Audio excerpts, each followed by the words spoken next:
জাতীয় সনদ তৈরির মাধ্যমে আগামীর রাজনীতির রূপরেখা তৈরি করতে চায় জাতীয় ঐকমত্য কমিশন, যার মধ্যে দিয়ে প্রতিটি রাজনৈতিক দল দেশের নাগরিকের অধিকার সুনিশ্চিত করবে, ভিন্ন মতকে সহ্য করবে, শ্রদ্ধাও করবে।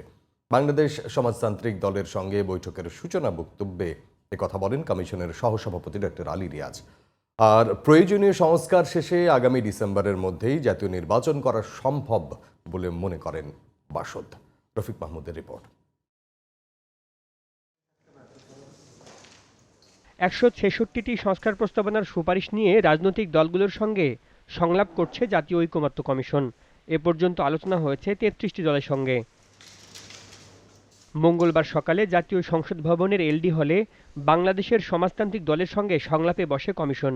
বৈঠকে সূচনা বক্তব্যে জাতীয় সনদ তৈরির মাধ্যমে কমিশন আগামীর রাজনীতির রূপরেখা তৈরি করতে চায় বলে জানান জাতীয় ঐকমত্য কমিশনের সহসভাপতি ডক্টর আলী রিয়াজ।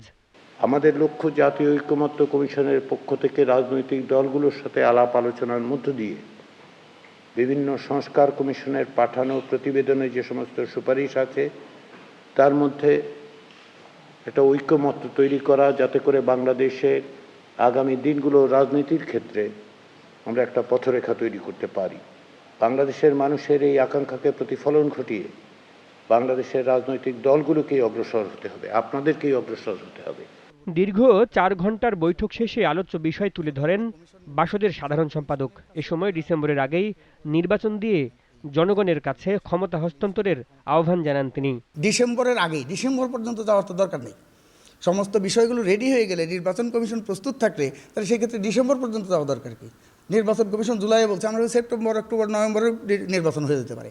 আমরা আমাদের সেই বক্তব্যটাকে আবার রিইটারেট করতেছি, সেটাকেই আমরা বলতে চাই যে ডিসেম্বরের আগেই নির্বাচন করে নির্বাচিত জনপ্রতিনিধিদের কাছে ক্ষমতা হস্তান্তর করা।